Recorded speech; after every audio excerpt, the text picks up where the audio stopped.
Welcome to an episode of r/slash malicious compliance, where we share stories of people conforming to the letter, but not the spirit of a request. Sit back and enjoy these stories, and at the end of this video, make sure to like and comment, and definitely subscribe if you have not already done so.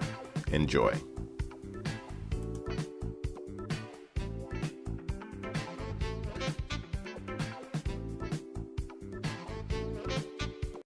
And this story is posted by u/Critch Comics, wearing combat boots during nursing school. Back when I was in nursing school, we were supposed to wear black, non-porous, closed-toes footwear with non-skid soles for our clinical rotations that weren't Crocs. Most of my fellow female students wore classic nursing clogs like Dascos and Sanitas. I tried wearing clogs like this in the past and had rolled my ankles too many times to recall, so I decided to not go that route for shoes. I'm a military spouse, a vet myself, and have aforementioned spitty ankles, so my footwear of choice was a pair of black leather tactical combat boots. As a show of support, and to make sure I always looked sharp at clinical, my hubby always shined up and edge dressed my boots every evening before clinical the next morning. The boots always looked professional, they were comfy as hell, I could bump my toes into beds without breaking a toe, and I could wear them all day without having back pain, foot pain, or rolling an ankle. The same could not be said for my classmates wearing more traditional shoes like clogs. During the first week of my semester, I had an old school nurse as my clinical instructor. I say old school because she believed female nurses should still be wearing crisp white uniforms with the stupid starched hats, and that our profession lost prestige when we transitioned to scrubs. This instructor got such a bee in her bonnet about my boots and decided that my boots were out of regulation that she threatened to take it up to the director and have me tossed from clinical, thus failing the program. There was nothing in the handbook specifically stating I couldn't wear my boots, since it just stated footwear, which was black, well-maintained, non-skid, and non-porous. Check, check, check, check. Furthermore, the pair of boots that I wore were meant to be worn by EMTs, so they were waterproof, bloodborne pathogen resistant, puncture proof, oil proof, non-skid, and had reinforced toes. They were just as expensive as Dansko clogs and could handle lots more abuse. I knew I was in the clear, and so I decided to keep on wearing them. The day after, the instructor commented on the inappropriateness of my boots. She did a uniform shoe inspection to make sure we were appropriately attired. I, of course, was wearing my nicely polished combat boots. She failed me for the day based on my boots, so I politely objected, stating that my boots fell within the definitions of acceptable footwear in the handbook.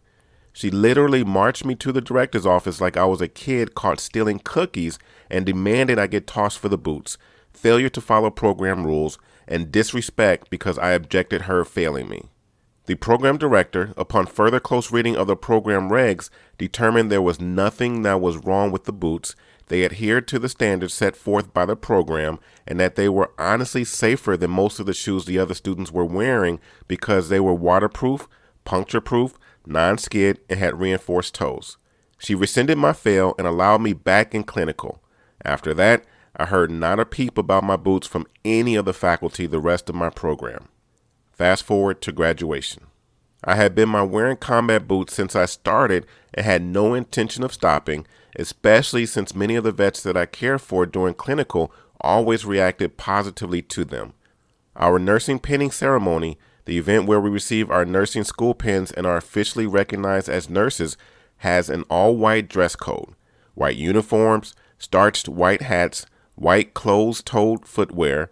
The word footwear is key.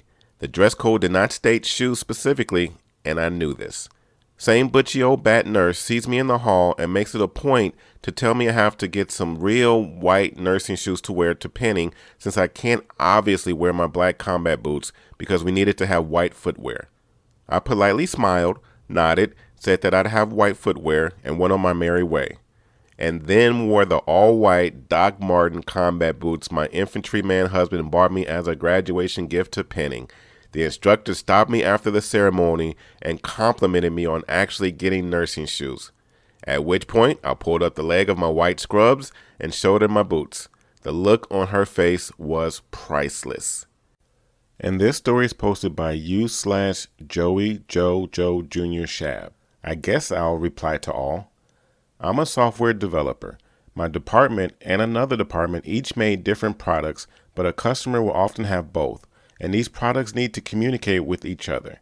Both teams had the task of adding a feature, which requires some modification to how the products communicate. Communication is done via a published protocol, which means that our two teams just need to follow the spec, which is great.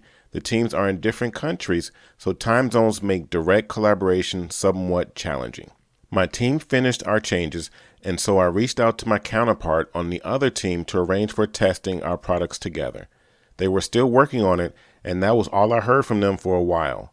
That's fine, we were ahead of schedule. I can wait until they're ready. I set up a sample installation on a spare server and told them how to access it remotely and asked that they let me know if they need anything. A week or two passed before they were ready, and they started testing on a Friday. They encountered some problems, so they sent me an email. Because of the time zones, this was past my working hours and I wasn't checking my work email. When I didn't reply, they wrote another email, CCing their boss and my boss. When a reply to that email didn't come quickly enough, they CC'd even higher on the chain of command, demanding that my team work to fix the problem. They further stated that if the problem was not immediately fixed, their release would be late and it would entirely be my team's fault. On Saturday, I got a call from my boss explaining the situation. He politely asked me if I could spare some time to come in on the weekend to troubleshoot the problem. I agreed. I spent some time reading log files and packet captures and comparing system behavior to the spec. Soon enough, I found the problem. Their product was sending messages that did not conform to the spec.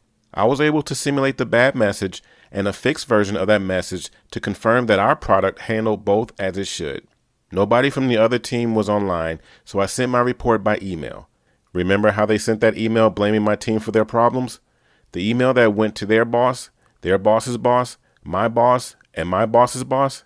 Yeah, that was the email I replied to, replying to all. I very politely and professionally explained exactly what the problem was, making sure my explanation would be clear to those upper level managers before going into the technical details and what changes they would need to make to fix the problem. Clicking the send button has never felt so satisfying. Working on the weekend resulted me in being in a much better mood than if I stayed home the whole time. And per department policy, I took some comp time during the week to make up for those weekend hours. This was my first time working with this team, but from what others told me, this wasn't an unusual experience.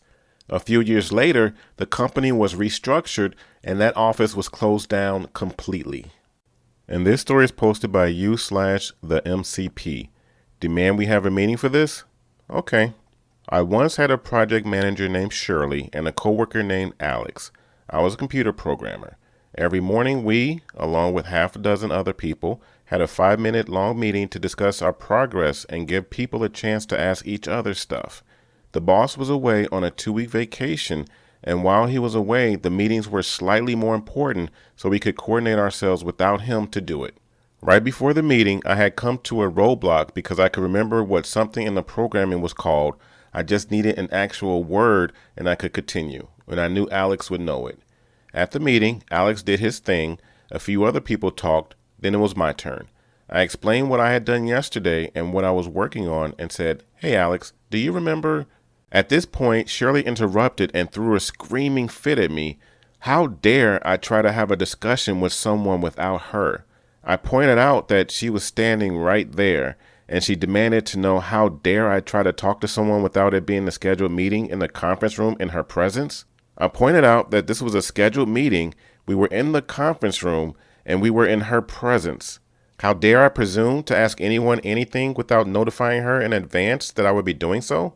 I tried to explain that it was only a very brief question, and she flipped out that how dare I try to talk back to her about this. So, having gotten an idea, I asked when we could have this meeting. She said 3 p.m. I knew darn well she had nothing to do before then. She just wanted to have something she could feel smug about. It was 9:34 a.m. at the time. She ordered that I not to discuss it with anyone before the meeting, and I was not to proceed on the task without it, or I'd just be proving it wasn't actually important and I was wasting anyone's time. The meeting ended and we left. Alex worked about 10 feet away from me, so I could have just walked over and asked him, but I didn't. He sent me an instant message to know if I wanted to ask him whatever while she couldn't hear, and I replied that no. She wanted to be rude about it so she could reap the rewards of her actions. Alex and I had lunch every day, but I declined to talk about it. He knew I was up to something. At 3 p.m., he and I went into the conference room. 10 minutes later, she swanned in, closed the door, sat down, opened her notebook, uncapped her pen, wrote down the date and time and who was there, and told me I was now authorized to proceed. Hey, Alex, do you remember last week when we did task? You used a thingy that did thing. What was it called? He told me. Great, thanks.